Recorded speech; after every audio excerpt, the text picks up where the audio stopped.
Hello, hello, hello. My name is Robert. I am the recovery guy, and you have entered into The Fix. Say you don't know me, I recognize my face. Say you don't care who goes to that kind of place. Knee deep in the hoopla, sinking in your fight. Too many runaways eating up the night. Hello, thank you so much for joining us in studio. We're always thrilled to be a part of your recovery, as you are part of mine. And the entire team at Recovery Guy wants to thank you. And if you haven't been listening very long, of course, JJ is our podcast engineer, and he makes sure that everything is dropped accordingly and with good sound. And we get that all prepped and send that off to John Barker, who is admin, website extraordinaire, administrator. He makes sure everything gets posted properly. And then, of course, my daughter Jane, making sure that things are updated on social media. And then there's me, the recovery guy, who has had the joy and the privilege of being in this life of recovery for almost 34 years, and it never gets old. Every day is a new opportunity. Some opportunities are more enjoyable than fun than others, but it's always an opportunity. And especially since we've been doing these podcasts now twice a week since last August, I'm continually encouraged because it challenges me. The more I am accountable, the more I strive to do to make sure that my content is relevant, is across the board applicable, because we all come from so many different places. So it really gets me out of a defined space where I want to be defined in terms of my approach to things through the audience that attends these podcasts.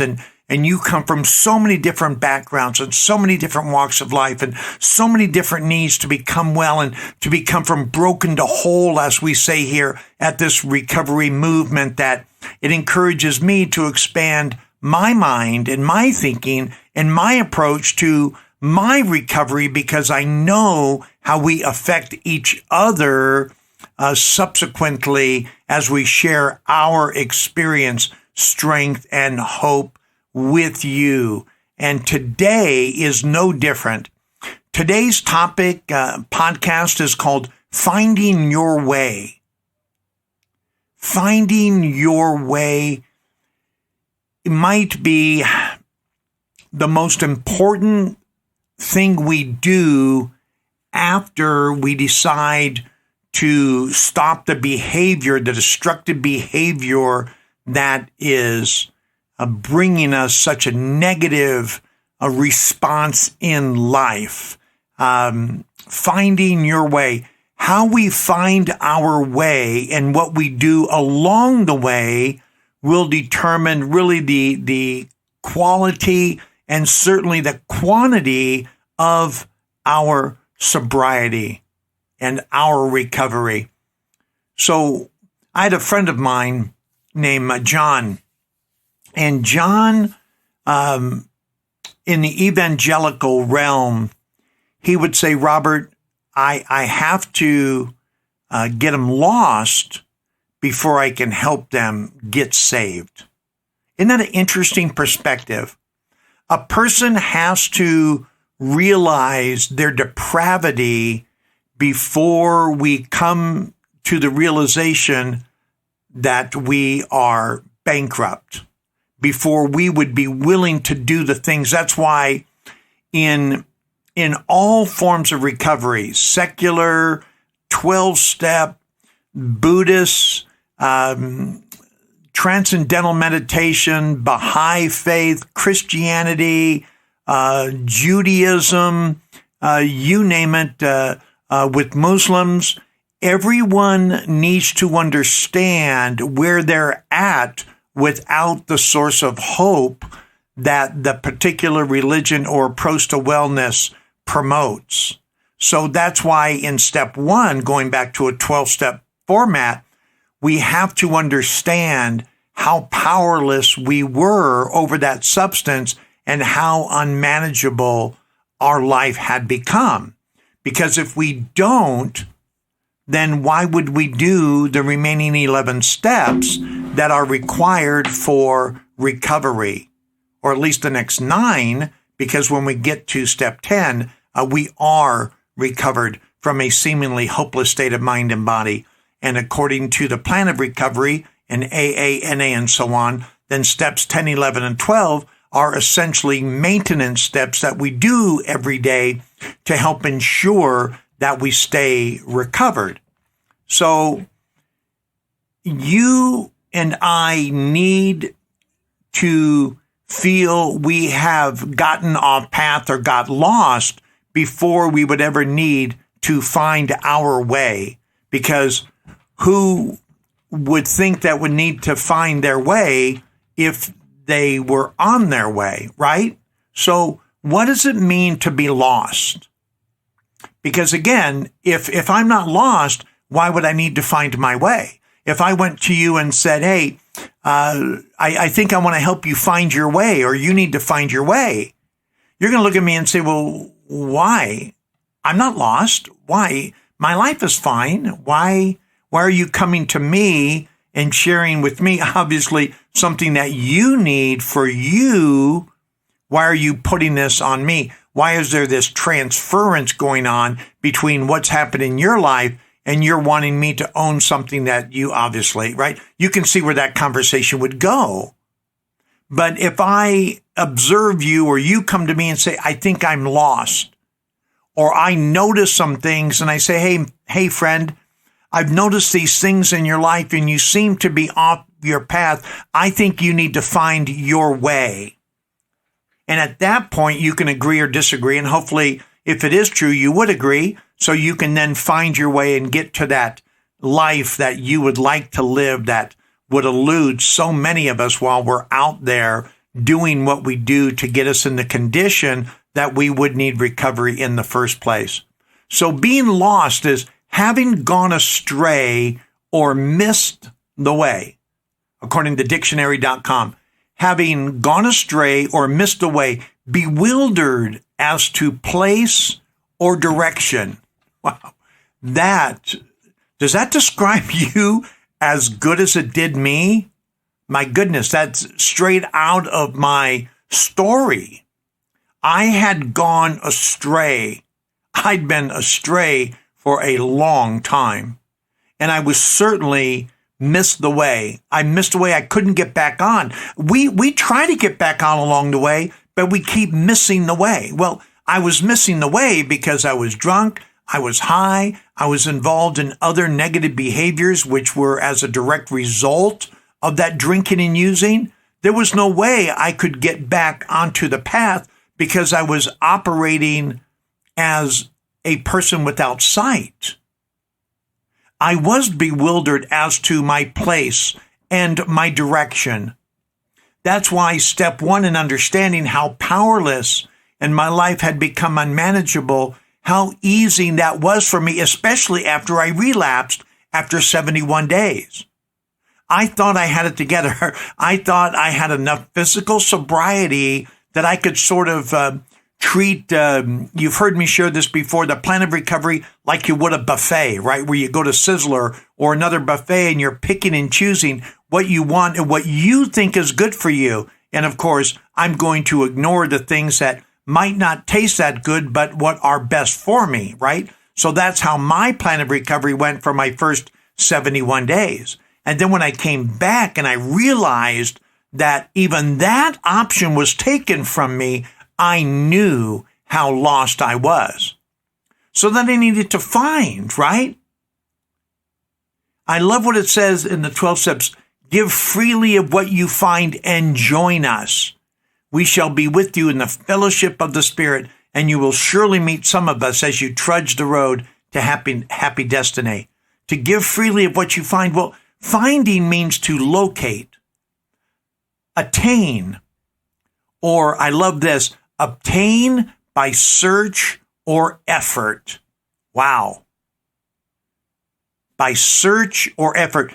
What I have obtained today, which is a sense of recovery, which is being happy, joyous, and free, which is being overpaid in every area of life, with having a relationship with God as I understand God as a Christian, I'm overwhelmed with love and mercy.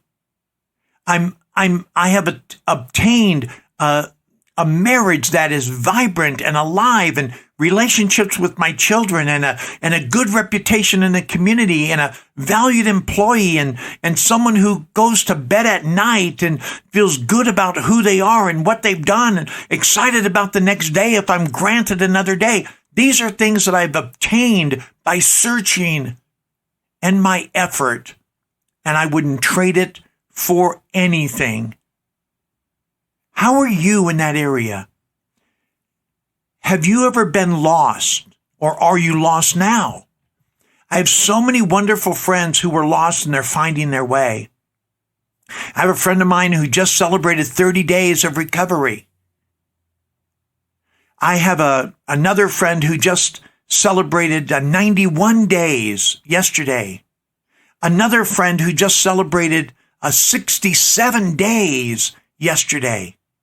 Then, of course, there's Chaz, and there's Tess, and there's Wendy, and there's Angela, and there's Chris, and there's Mary, and there's Will. There's other people who have been sober and clean for years and loving, and they're searching still, because we will always search. I will always search. I always want to obtain more, but I know what my path is. There is a particular joy that comes when we find out who we are. And that is one of the things that I needed to do in order to find my way. And it's what you will need to do in order to find your way. And there's a joy that, as the Bible would say, is indescribably wonderful. And even in the Big Book, it talks about that on page 17 of the Big Book of Alcoholics Anonymous. It is indescribably wonderful. We are like passengers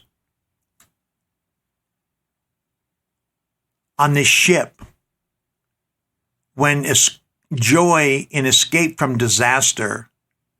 It's really pretty crazy. We find our way. We have escaped from disaster. Our joy does not subside, it says, as we go our own individual ways. Because you know what? You and I are joined. I don't know if I'll ever meet any of you. Some of you I know. We've already connected. You live local to me, or we FaceTimed, or we're friends on Facebook or other social media platforms, Instagram. And so we know each other. Most of them I've never even met. I've never met Angela, but you would never know it. Her and I are fantastic friends. The same with Wendy. I know Chris. I know Mary. I know Tess. I know Chaz.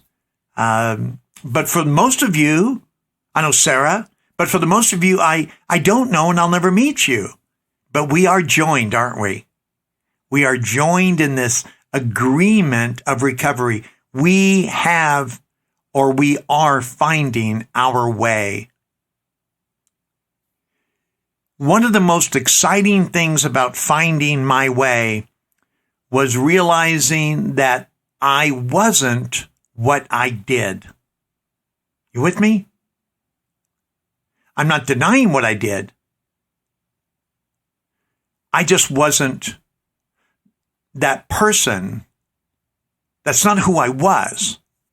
I wasn't identified by what I did, even though I thought I was for so many years.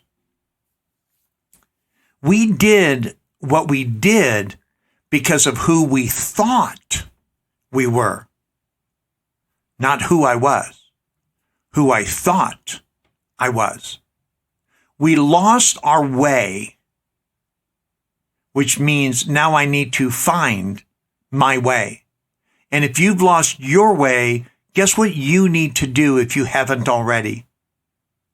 Now, we come into recovery and we're introduced to a path and others who made the journey we hope to make. And for the real successful ones, they're still on the journey themselves. You've heard the litany of names of the giants who went before me who are still at this thing called recovery. They're still practicing the principles in all their affairs.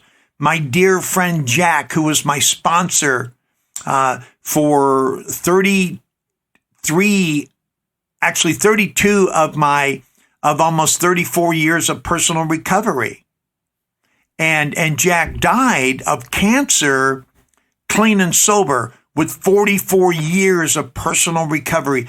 Jack was on the path on earth while he was transported to a path that he will now take in heaven.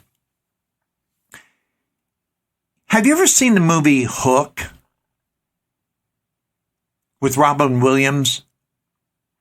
I hope you have, and I hope I entice you enough or intrigue you enough to go back to look at it with an eye of recovery. I think I've shared with you before about the Wizard of Oz and Dorothy's journey and how I can relate that and we can relate that to our recovery path. Great story. If you've never watched The Wizard of Oz as a person of recovery, I invite you, I encourage you, I implore you to do so because the insights are unbelievably strong and relevant.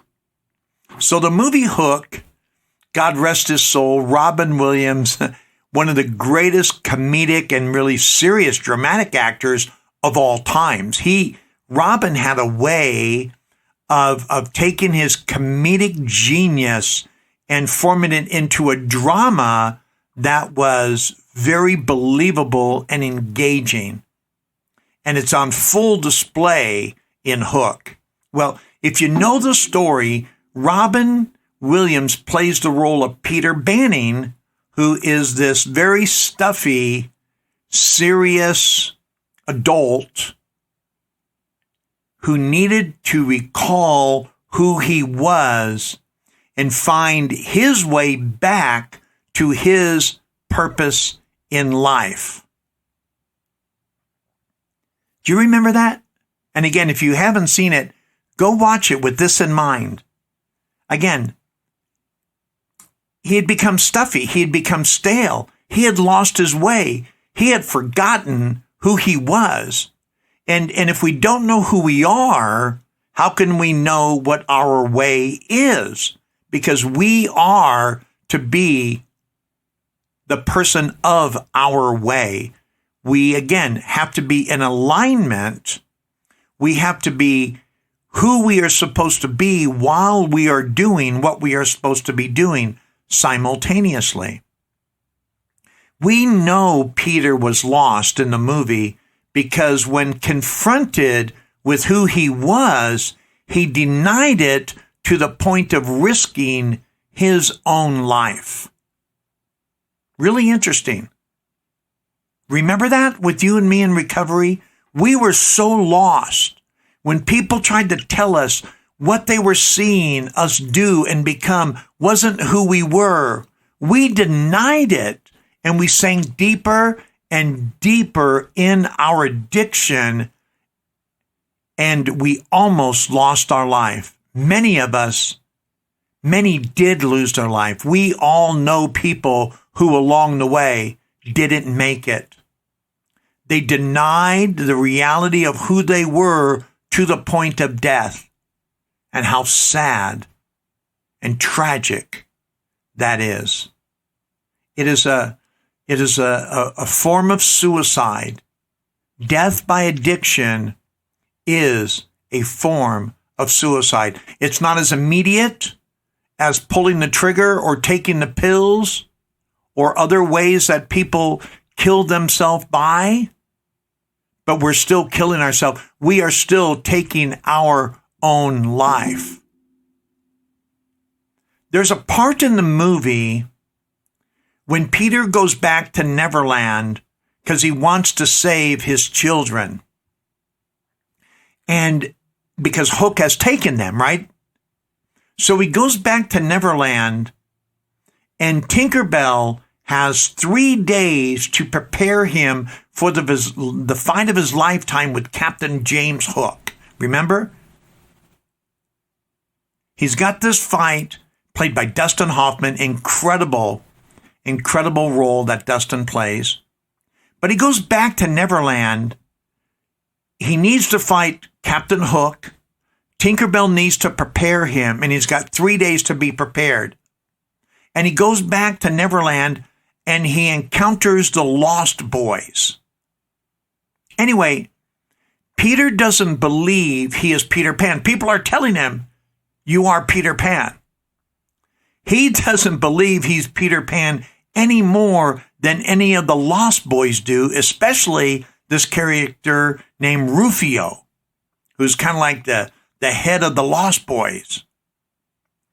So here's this part of the movie where Rufio draws this line, and Tinkerbell is challenging the Lost Boys to help Peter get in shape and remember that he is the Pan so he can confront Captain Hook and get his children back. So Rufio draws this line, and he says, anyone who doesn't believe that this is Peter Pan, come over to this side. Well, most everyone does. And one of the youngest of the boys, and if you've seen this, you know where I'm going. And if you haven't, go watch this movie. So one of the youngest boys begins to examine Peter Banning. And when I say examine, I mean examine. Peter is just on his knees, and this little boy is looking right up in his face. And he's squeezing his face, and after many minutes of looking at him by squeezing and examining and pinching his eyes and going over what looks like every inch of his face, the little boy says, "Oh, there you are, Peter." For me, it was the highlight of the movie. I so totally relate this to my recovery. I had lost sight of every important and positive thing about me. You know what I'm at? You know where I'm coming from? Had you lost who you were? Have you ever lost your way so badly that finding your way seemed impossible? We'd gone so far astray. So when that little boy, after examining Peter Banning said, "Oh, there you are, Peter." And he realized who he was. And it was at that moment that he realized that he had work that needed to be done. Know what I mean? It wasn't until I'd been working a program of recovery for several months that I began to see myself in a positive light. Then one day, I looked in the emotional mirror of self-reflection, and I stated, "Oh, there you are, Robert." I'll never forget that day.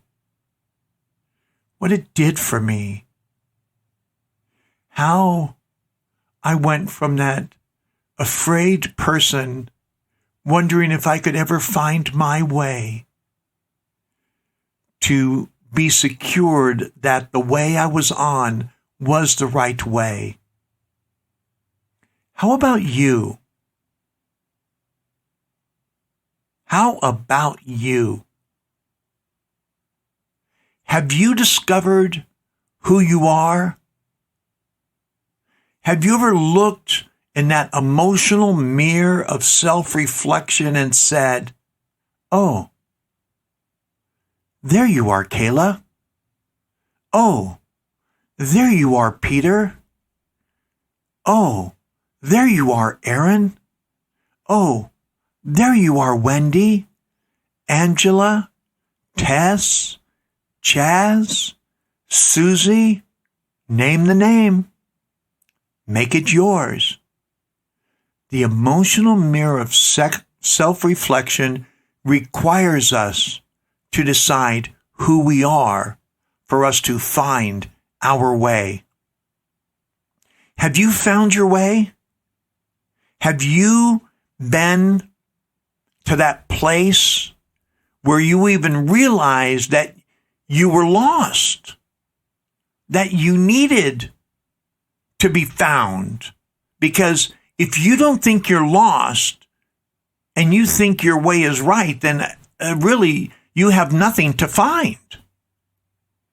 But if by chance you examine your life and you realize that you're not who you ought to be, you're not doing what you ought to be doing, you're not where you should be at, you're not who you should be with. There's some things out of alignment. Your relationship with God isn't what it ought to be. You need to find your way back to that spiritual relationship. Remember, we have the 4 dimensions or domains: the mental, the emotional, the physical, and the spiritual. Do you need to find your way back to any or all of those ways? Or are you so lost you didn't even know you were? There was an adage that I read years ago, and it said, I'm so far behind, I think I'm first. Know what I mean? Been there, done that. I didn't stick around for the t-shirt, right? Oh, there you are, Robert. Can you say that for yourself? Have you done that self-examination in that emotional mirror? Where are you at along your way? Are you finding your way? Can I help you find your way? You know I'm available. You know, on my platforms on Instagram and Facebook and my website, recoveryguy.org, you know you've got my email address, you've got my cell phone, you've got my Facebook connection. You can hit me through Messenger. You can DM me through Instagram. And for those of you who have reached out to me, you know I get back to you. And for those of you who haven't, give it a try. Help me help you. We are so valuable to each other. And one day, if it hasn't been already, you will realize that you too can find your way. Thank you for joining me today. My name is Robert, and I am a recovery guy.